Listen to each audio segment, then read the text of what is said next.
பொருளாதார வளர்ச்சியில் பின்வரும் எந்த விகிதத்தில் முன்னேற்றம் அடங்கும்? ஏ.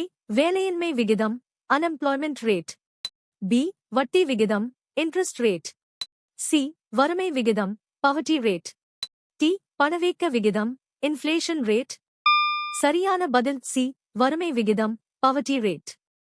சரியான விடை சி. சோகஸ்மெலி. பொருளாதார வளர்ச்சி என்பது வறுமை ஒழிப்பு, சமத்துவமின்மை குறைப்பு மற்றும் மக்களின் வாழ்க்கை தர மேம்பாடு ஆகியவற்றை உள்ளடக்கியது.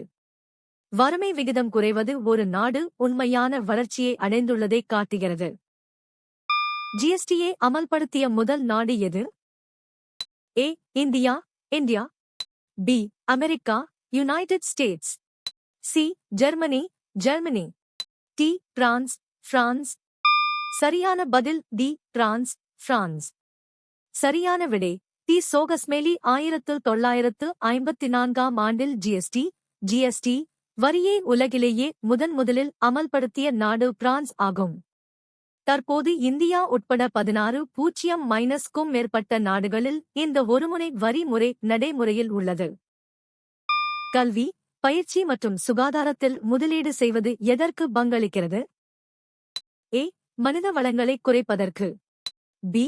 சமூக நலனை குறைப்பதற்கு. சி. சமூக நலனை அதிகரிப்பதற்கு. டி.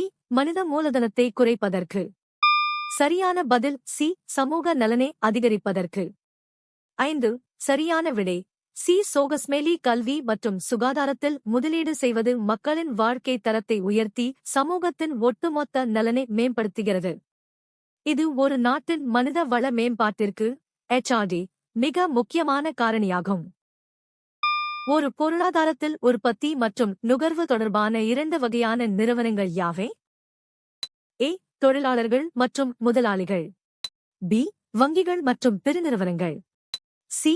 உற்பத்தியாளர்கள் மற்றும் நுகர்வோர். டி. வணிகங்கள் மற்றும் அரசாங்கங்கள். சரியான பதில் சி. உற்பத்தியாளர்கள் மற்றும் நுகர்வோர். 1. சரியான விடை சி. சோகஸ்மெலி. உற்பத்தியாளர்கள் பொருட்களை உருவாக்குகிறார்கள், நுகர்வோர் அவற்றை வாங்கி பயன்படுத்துகிறார்கள். இதுவே பொருளாதாரச் சுழற்சியின் அடிப்படை. உரையில் குறிப்பிடப்பட்டுள்ள உணவு அல்லாத பயிருக்கு பின்வருவனவற்றில் எது ஒரு எடுத்துக்காட்டு? ஏ. தேங்காய் கோகோனட். பி. அரிசி ரைஸ். சி. கோதுமை வீட். டி. பருப்பு ஜால். சரியான பதில் ஏ. தேங்காய் கோகோனட். சரியான விடை ஏ. சோகஸ்மெலி. தேங்காய் பெரும்பாலும் ஒரு பணப்பயிராக அல்லது உணவு அல்லாத பயிராக கருதப்படுகிறது, ஏனெனில் இது எண்ணெய் மற்றும் நார், கயிறு போன்ற தொழிற்சாலை தேவைகளுக்காக அதிகம் பயிரிடப்படுகிறது. இது தானியங்களைப் போல முதன்மை உணவாக கருதப்படுவதில்லை. பணம் கண்டுபிடிக்கப்பட்டதற்கான ஒரு காரணம் என்ன?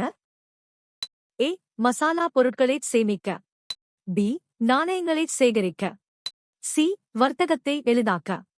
டி. கட்டிடக்கலையை உருவாக்க. சரியான பதில் சி. வர்த்தகத்தை எளிதாக்க. சரியான விடை சி. சோகஸ்மெலி. பண்டமாற்று முறையில் இருந்த சிக்கல்களை தீர்க்கவும் வணிகத்தை எளிதாக்கவும் பணம் கண்டுபிடிக்கப்பட்டது.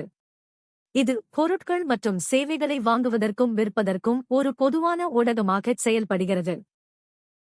சுதந்திரத்தின் போது இந்தியாவில் தொழில்துறை அடித்தளம் எப்படி இருந்தது? ஏ. இல்லாதது. பி. வலுவானது. சி. பலவீனமானது. டி. மிதமானது. சரியான பதில் சி. பலவீனமானது. பிரிட்டிஷ் ஆட்சியின் கீழ் இந்திய தொழில்கள் நசுக்கப்பட்டதால் 1947இல் சுதந்திரம் அடைந்தபோது இந்தியாவின் தொழில்துறை அடித்தளம் மிகவும் பலவீனமாக இருந்தது. ஒரு தொழில் முனைவோர் வேறு எவ்வாறு அழைக்கப்படுகிறார்? ஏ. விநியோகிப்பாளர் தி டிஸ்ட்ரிபியூட்டர். பி. அமைப்பாளர் தி ஆர்கனைசர். சி. புதுமை புகுத்துபவர் தி இன்னோவேட்டர். டி.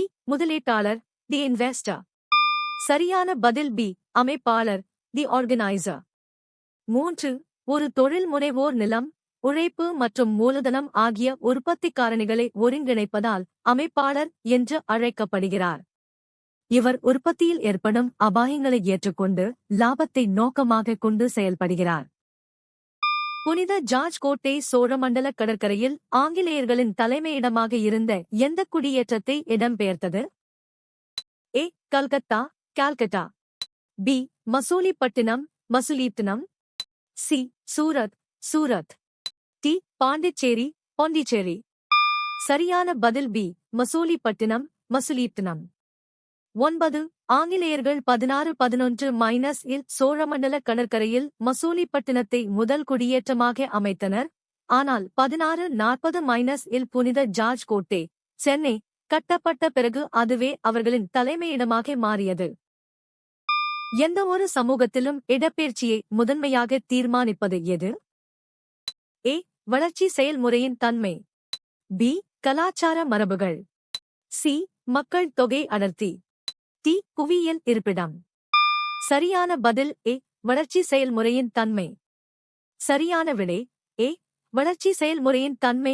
ஒரு சமூகத்தில் நிலவும் பொருளாதார வளர்ச்சி மற்றும் வேலைவாய்ப்புகளின் தன்மையே மக்கள் ஓரிடத்திலிருந்து மற்றொரு இடத்துக்கு இடம்பெயர்வதை தீர்மானிக்கிறது. பெறப்பட்ட உற்பத்தி காரணிகள் வேறு எவ்வாறு அறியப்படுகின்றன? ஏ மூன்றாம் நிலை உற்பத்தி காரணிகள். பி நவீன அல்லது இரண்டாம் நிலை உற்பத்தி காரணிகள். சி பாரம்பரிய உற்பத்தி காரணிகள். டி பழங்கால உற்பத்தி காரணிகள். சரியான பதில் பி நவீன அல்லது இரண்டாம் நிலை உற்பத்தி காரணிகள். மூலதனம் மற்றும் தொழில் அமைப்பு ஆகிய இரண்டும் நவீன அல்லது இரண்டாம் நிலை உற்பத்தி காரணிகள் என்று அழைக்கப்படுகின்றன. இவை நிலம் மற்றும் உழைப்பு ஆகிய முதன்மை காரணிகளிலிருந்து பெறப்படுவதால் பெறப்பட்ட காரணிகள் எனப்படுகின்றன. பண்டமாற்று முறை தொடர்பாக பொருட்களின் தன்மையுடன் தொடர்புடைய குறைபாடு எது?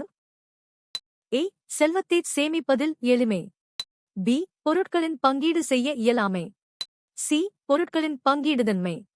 டி பொருட்களின் உலகளாவிய ஏற்பு. சரியான பதில் பி பொருட்களின் பங்கீடு செய்ய இயலாமை. சரியான விடை பி சோகஸ்மேலி. பண்டமாற்று முறையில் சில பொருட்களை, உதாரணமாக ஆடு, மாடு, அவற்றின் மதிப்பை இழக்காமல் சிறிய பகுதிகளாக பிரிக்க முடியாது. இது சிறிய மதிப்புள்ள பொருட்களை பரிமாற்றம் செய்வதில் பெரும் தடையாக இருந்தது. முன்பு மற்ற நாடுகளில் இருந்து வாங்கப்பட்ட பொருட்களை உற்பத்தி செய்ய பொதுத்துறை நிறுவனங்களை தொடங்குவதை குறிக்கும் சொல் என்ன? ஏ இறக்குமதி மாற்று, இம்போர்ட் சப்ஸ்டிடியூஷன். பி மூலதன உருவாக்கம், கேபிட்டல் ஃபார்மேஷன். சி வேலைவாய்ப்பு உருவாக்கம், ஜாப் கிரியேஷன். டி ஏற்றுமதி ஊக்குவிப்பு, எக்ஸ்போர்ட் ப்ரமோஷன். சரியான பதில் ஏ இறக்குமதி மாற்று, இம்போர்ட் சப்ஸ்டிடியூஷன். சரியான விடை வெளிநாடுகளில் இருந்து இறக்குமதி செய்யப்படும் பொருட்களுக்கு பதிலாக உள்நாட்டிலேயே பொதுத்துறை நிறுவனங்கள் மூலம் உற்பத்தி செய்வதே இறக்குமதி மாற்று எனப்படும். இறுதிப் பொருட்கள் தொடர்பாக மொத்த உள்நாட்டு உற்பத்தியில் ஜிடிபி என்ன சேர்க்கப்பட்டுள்ளது? ஏ அவற்றின் உற்பத்திச் செலவு. பி அவற்றின் சந்தை மதிப்பு. சி அவற்றின் போக்குவரத்துச் செலவு. டி அவற்றின் மூலப்பொருள் செலவு. சரியான பதில் பி அவற்றின் சந்தை மதிப்பு. 1. மொத்த உள்நாட்டு உற்பத்தி ஜிடிபி என்பது ஒரு குறிப்பிட்ட காலத்தில் உற்பத்தி செய்யப்பட்ட அனைத்து இறுதிப் பொருட்களின் சந்தை மதிப்பின் மார்க்கெட் வேல்யூ கூட்டுத்தொகையாகும். சந்தை விலையை பயன்படுத்துவதன் மூலம் பல்வேறு வகையான பொருட்களை ஒரே பண அலகில் அளவிட முடிகிறது.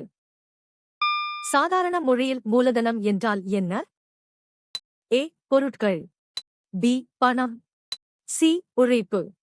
டி சேவைகள். சரியான பதில் பி பணம். சாதாரண பேச்சுவழக்கில் மூலதனம் என்பது தொழிலை தொடங்க தேவையான பணம் அல்லது நிதியை குறிக்கிறது. ஆனால் பொருளாதாரத்தில் உற்பத்திக்காக மனிதனால் உருவாக்கப்பட்ட பிற கருவிகளே மூலதனம் என அழைக்கப்படுகின்றன.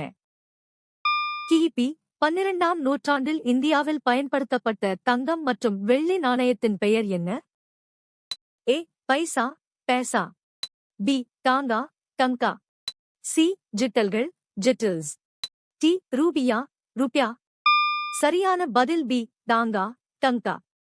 சரியான விடை டெல்லி சுல்தானிய காலத்தில் அறிமுகப்படுத்தப்பட்ட தங்கம் மற்றும் வெள்ளி நாணயங்கள் டாங்கா என்று அழைக்கப்பட்டன. இவை அக்காலத்தின் பொருளாதாரத்தில் மிக உயர்ந்த மதிப்புள்ள நாணயங்களாக புழக்கத்தில் இருந்தன. 2015-16 இல் இந்தியாவின் மொத்த உள்நாட்டு உற்பத்தியில் ஜிடிபி தொழில் துறையின் பங்களிப்பு சதவீதம் என்ன? ஏ 29.08%. பி 29.03%. சி 52.05%. டி 17.07%. சரியான பதில் ஏ 29.08%. 2015 முதல் 16 வரை ஆம் ஆண்டில் இந்தியாவின் மொத்த உள்நாட்டு உற்பத்தியில் ஜிடிபி தொழில்துறையின் பங்களிப்பு 29.08% ஆகஸ்ட் இருந்தது. இது நாட்டின் பொருளாதார வளர்ச்சியில் உற்பத்தி மற்றும் கட்டுமானத் துறையின் முக்கியத்துவத்தை காட்டுகிறது. வன்பொருள் மற்றும் மின்னணு உற்பத்தியாளர்களின் நுழைவுக்கு வழிவகுத்த பொருளாதார சீர்திருத்தங்கள் இந்தியாவில் எப்போது தொடங்கின? ஏ 1980களின் பிற்பகுதியில். பி 1990களின் மத்தியில். சி 1990களின் முற்பகுதியில். டி 2000களின் முற்பகுதியில். சரியான பதில் சி 1990களின் முற்பகுதியில். 7 சரியான விடை சி. சோகஸ்மேலி 1991 இல் இந்தியாவில் அறிமுகப்படுத்தப்பட்ட தாராளமயமாக்கல் மற்றும் உலகமயமாக்கல் கொள்கைகள் மின்னணுத் துறையில் பெரும் மாற்றத்தை கொண்டு வந்தன. இதன் விளைவாகவே பன்னாட்டு வன்பொருள் நிறுவனங்கள் இந்தியாவில் தங்கள் கிளைகளைத் தொடங்கின. நீங்கள் எத்தனை சரியாக பதிலளித்தீர்கள்?